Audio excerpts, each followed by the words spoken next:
This meeting is now being recorded. Good evening and welcome to the Department of Transportation's Public Information Meeting for Project 0171-0472.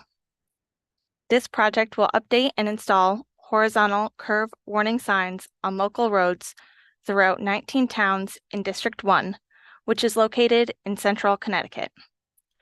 Tonight we will be presenting on this project and the safety benefits associated with it. My name is Claire Sylvester, and I am the project engineer for this project from the Department of Transportation's Traffic Safety Unit. I want to thank everyone for taking time to join us. We hope this presentation is informative and that we are able to answer any questions or concerns in the question and answer session that will follow this presentation. If you are viewing this presentation on Zoom, you have the option to view captions or subtitles for this presentation. To turn on this feature, select the CC button at the bottom right corner of your screen to turn on the captioning. Then choose the language by selecting the setting wheel next to the CC button, select Captions, Subtitles, and select the desired language. Before we start the presentation and introduce the project team, I would like to go over a few housekeeping items and explain the format for tonight's meeting. Our presentation will last approximately 20 minutes, and once it is completed, we will host a live question and answer session. We will have 3 ways of communicating with us during the live Q&A. The first method is to ask your question directly into the Zoom event. You can ask a question by clicking on the Q&A icon at the bottom of the meeting page and type in your question in the pop-up window. You can also ask a question by sending an email to dotproject017-0472@ct.gov or by leaving a voicemail at 860-594-2020. The comment period will be open through December 19th, 2023, and you can send an email or leave a voicemail until that date. We also have a project webpage, which contains the same information that I've previously explained on how to provide comments or ask questions. The webpage address is portal.ct.gov/dot project 0171-0472. A recording of tonight's presentation, including the live event Q&A, will be stored at portal.ct.gov/ctdot-vpim archive. Lastly, we would greatly appreciate it if you can fill out the very brief feedback survey that is on the project's webpage. Virtual public information meetings are a new development for the department, and the survey will help the department improve these public meetings going forward. Again, the project webpage is portal.ct.gov/dot project 0171-0472. There is also a civil rights flyer that's available. The webpage for that is portal.ct.gov/dot/business/office of equity/Title VI page. Finally, I would like to reinforce that no person shall, on the basis of race, color, or national origin, be excluded from participation or subject to discrimination in the development of this project. I would now like to introduce the presentation team for tonight. Natasha Fatu is the State Safety Engineer for the State of Connecticut, the head of the Safety Unit in DOT's Division of Traffic Engineering, and is the Principal Engineer of CTDOT's Traffic Safety Unit. Balazs Zoke is the Supervising Engineer of CTDOT's Traffic Safety Unit and Project Manager for this project.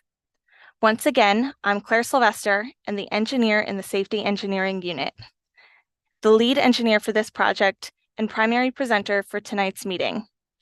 I will also be answering any questions you may have during the live Q&A session. Rob Smith is also an engineer with the Safety Engineering Unit and we'll be monitoring the project email address and voicemail line for questions and comments during the live Q&A. Now to our presentation. This project involves the review and installation of curve warning signs on town roads in District 1. This project will replace old, faded signs with new ones according to federal guidance. This means that the types and number of signs on curves can change. Since this project will change some of the sign types and their locations, instead of just simply replacing the existing signs, we sought feedback from the towns and set up this meeting to gather questions and concerns. We will start with a curve crash history in Connecticut, curve sign benefits and requirements, curve selection and design, sign installation and removal, project timeline and cost, and finally the Q&A session. So first, I'll explain why warning signs on curves are important with some Connecticut crash statistics. This slide has a lot of statistics, but I'll go through each one. From police crash report data from 2020 through 2022, there were 288,000 crashes in Connecticut. 34,000 of those happened on curves on state or town roads.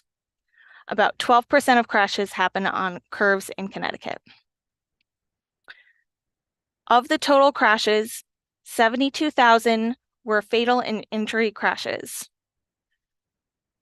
10,000 of those, about 12% of those fatal and injury crashes, occur on curves in Connecticut. 901 fatal crashes occurred in Connecticut, less than 1%. Of those, 284, or 32% of the fatal crashes, were on curves in Connecticut. Looking at these numbers, it's clear that curves are a prime location for crashes, especially fatal crashes. While fatal crashes make up less than 1% of crashes in the state, 1/3 of those fatal crashes happen on curves. So what can we do? We can improve driver awareness and response to curves through warning signs. This project looks to do this through a proactive approach, which means putting warning signs on curves before a serious crash can happen, not after. So what does it mean to take a proactive approach to preventing curve crashes with signs? This involves not just putting up warning signs where crashes have happened in the past, but looking at all curve locations on the road system to prevent crashes in the future. This is because crash patterns can vary widely year to year. A previous project signed curves on state roads, and this project is a part 2 to address local roads. To show this, the next 3 slides show separate snapshots of crashes at curves on roads in Cheshire over 3 years. This is taken from the Yukon Crash Data Repository, which has publicly available crash data. On this map, each yellow dot represents one crash. The red blobs show where there is a higher concentration of crashes. As the slide changes to the next year of crash data, keep an eye on the location of the crashes. There are particular red hotspots at major intersections, but away from intersections, the locations of crashes can change year to year. This first slide shows crash locations in 2020, and now I'll move on to the next year. This next slide shows the crash locations in 2021. You may have noticed that even though the red hotspots stayed the same, the yellow dots moved from the previous year. Remember, these yellow spots are the locations of single crashes.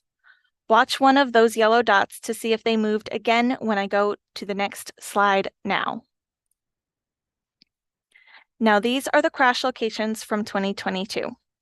As you may have seen, outside of the major red hotspots, the location of single crashes appears to move from year to year and is almost random. The best way to address the fact that single curve crashes can happen in an unpredictable way is to warn drivers of curves in a consistent manner across the state. This way, if a driver is unfamiliar with the road, is distracted, or is inexperienced, they at least know what kind of curve to expect when they see a warning sign. Why do we use signs as a way to address curve crashes? The enhanced delineation of curves is a proven safety countermeasure, as designated by the Federal Highway Administration, the FHWA. A proven safety countermeasure is a treatment or strategy that has been research proven to reduce serious injuries and fatalities when implemented on roadways. Numerous studies have concluded that by installing arrows, chevrons, and curve warning signs, crashes can be reduced anywhere from 30 to 50%. Signs are considered a relatively low-cost countermeasure with quick installation. Knowing this, we requested town input on local road curves and determined which of these curves could benefit from signs and which didn't. Since this was a proactive approach, we couldn't just rely on recent crash history alone for this project. We had to determine which roads had the potential for crashes based on their layout and their surroundings. The primary crash risk factors we considered were advisory speed, the presence of an intersection, and whether the curve was on a hill. The advisory speed is the recommended speed a vehicle should travel to successfully navigate a curve. This takes the curve sharpness into account. The larger the difference between the advisory speed and the speed limit indicates the need for more warning signs. The advisory speeds in this project were determined by actually driving each of the curves. For an intersection in a curve, this is a location where side roads may be near or in a curve. In those locations, signs were recommended to warn drivers about vehicles turning into or out of the road. Finally, if the curve was on a hill, warning signs were recommended to let drivers know that there is a curve they may not be able to see. As I mentioned in the last slide, curve warning signs are an example of a proven safety countermeasure, according to the Federal Highway Administration, along with the other countermeasures shown on this slide. Additional information can be found here by Googling proven safety countermeasures and clicking on the first link. The department's Safety Engineering Unit also has an informational website which provides additional information specific to Connecticut.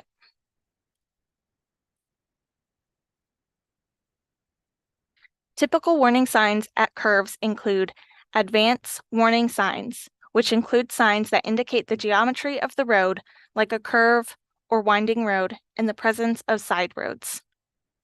Advisory speed plaque, federally required if advisory speed is at least 10 miles per hour below the speed limit.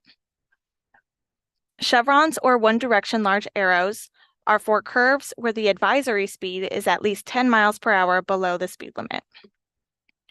Retroreflective strips, which are applied to the post of a sign to make the sign more visible, are another type of sign. These are only applied to signposts for chevrons and large arrows. The number of signs recommended at each curve location depended on the advisory speed of the curve. If the advisory speed is equal to or 5 miles per hour below the posted speed limit, not many signs are needed. If it's at least 10 miles per hour below the speed limit, more signs are warranted. Looking at the map of District 1, we see all the different towns in central Connecticut. To make this project possible, the towns were contacted and input was received from 19 towns about the curves on local roads, which were to be studied to determine which warning signs were appropriate according to federal guidelines. Engineering studies were performed at all curves identified for possible treatment, over 480 curves shown in the highlighted towns. It was determined out in the field if signing treatment was necessary and appropriate. Signage was reviewed and recommended. Based on national guidelines for sharp curves, chevrons and large arrows were recommended. For curves with intersections, advanced warning signs were designed. If the existing signs did meet our current guidelines, then the design recommendation is to simply replace the old, faded signs with newer, easier to see ones. We wanted to make sure our placement of signs was as consistent as possible while also taking into consideration local conditions. For example, if a proposed sign was blocking the view from a driveway or side street, the sign was relocated. Perhaps most importantly, the curve study identified road segments where warning signs were not warranted. because the curve's advisory speed was the same or greater than the speed limit, or because the signs didn't conform to our guidelines. The goal of this was so that drivers have a consistent expectation of what a warning sign means and won't ignore warning signs. Some factors that were looked at to determine if a sign was not warranted included if the curve was located near a traffic signal. Also, signs were not warranted if the advisory speed was greater than or equal to the posted speed limit and there were no intersecting roads or hills present. Since this project deals with local roads, the towns will be notified of any requested curves that do not meet warrants for signing, and removal of any existing signs at those locations will be left up to the engineering judgment of those towns. Looking at the project schedule and costs, the final design plans will be completed in June of 2024. The project will be advertised for construction in July of 2024, and construction will begin in the summer of 2024. The end of construction is expected in summer of 2025. It's still to be determined when the project construction will start in each individual town.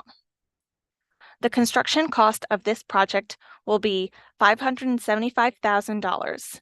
This includes the actual sign installations and removals, police traffic control along the roads, trimming of tree branches near signs, etc.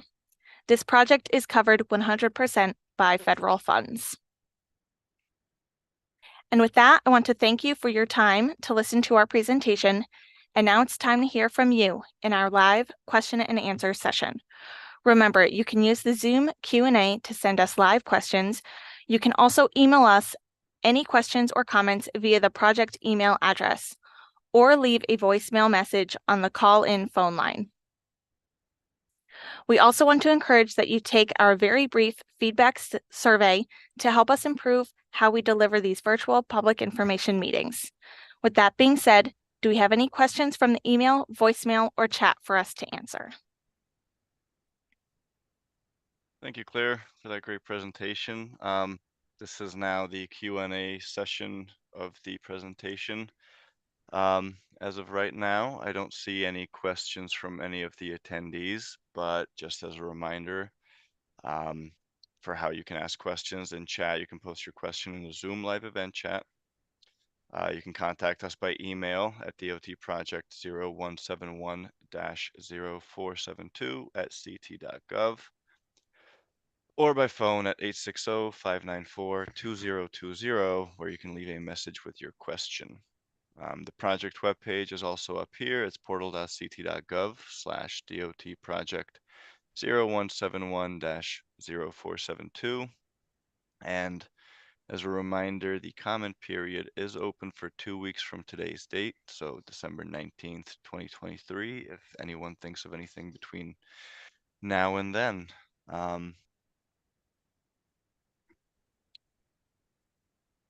It looks like Gary has raised his hand, although Gary, I'm not entirely sure if Zoom allows us to listen to any questions that come in.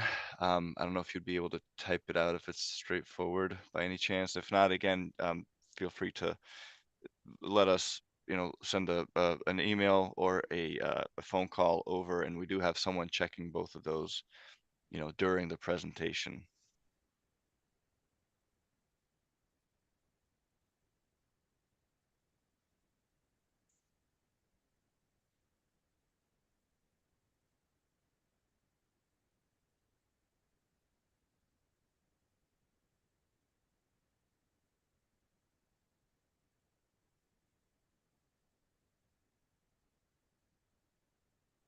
So, all right, Claire, it looks like we do have a question from Gary. And again, apologies for that, Gary, that I don't think we have a way to do it,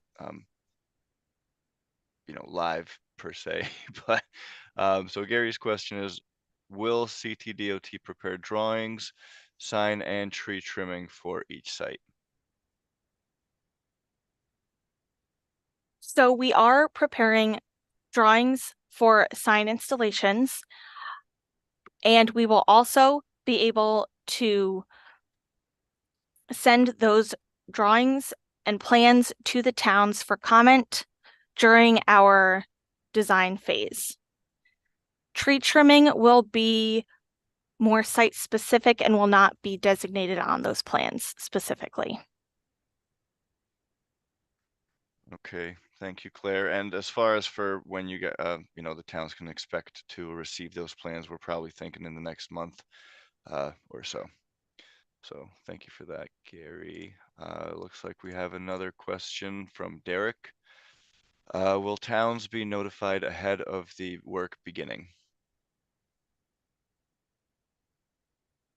There will be a press release at the start of construction. However, the order with which the contractor will go out and install these will be up to construction at that time and how their schedule permits. So I do not believe that the towns will be given specific information about when things will be done. Okay, thank you for that.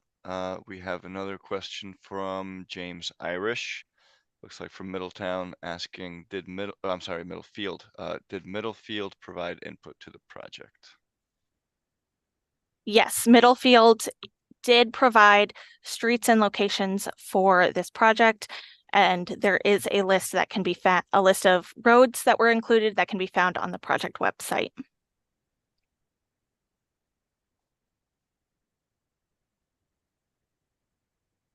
And James Irish says, thanks, you're welcome, sir. Let's see.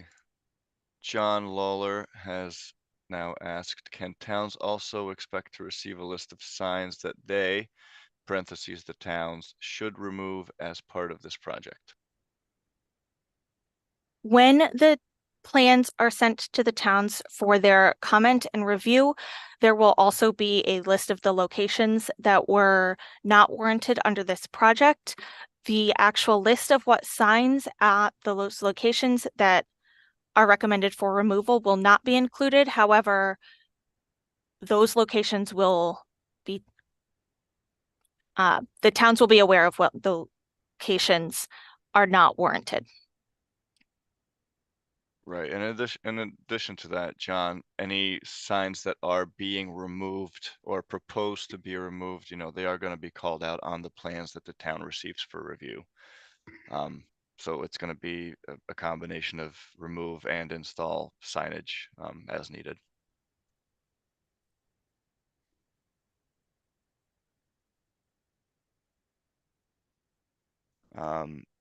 Going back to another question real quickly about, when the work will be taking place, if the towns will be notified ahead of time. Just to add to that, construction will likely offer to have the towns attend the pre-con meeting, the pre-construction meeting. So if that's something, that the towns are interested in, that's something we can certainly make sure construction does prior to, actually going out in the field.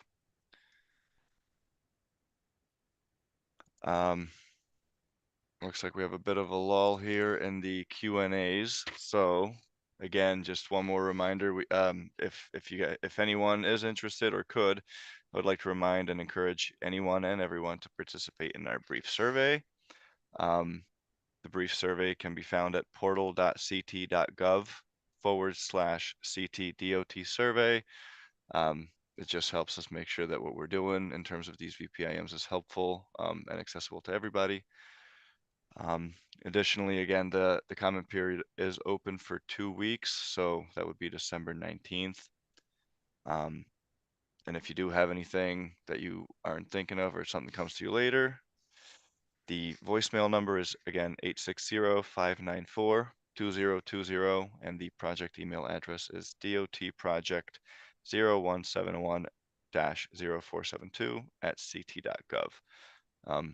Additionally, the project webpage is also posted here. It's portal.ct.gov/DOT project 0171-0472, and it does have some information that the municipalities might think is useful in relation to the project and in addition to the presentation that was just given tonight.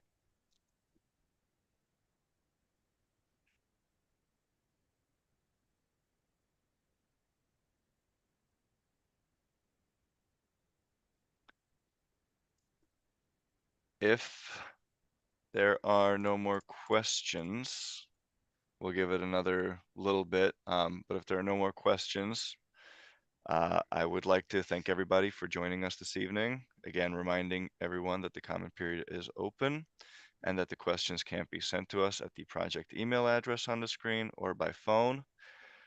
Again, please visit our project website for additional information, where you can find a copy of the presentation, copies of the plans once they are uh, all set and done, as well as, sent to the town, and again, a link brief to the a link, I'm sorry, a link to the brief survey that we do encourage everyone to fill out.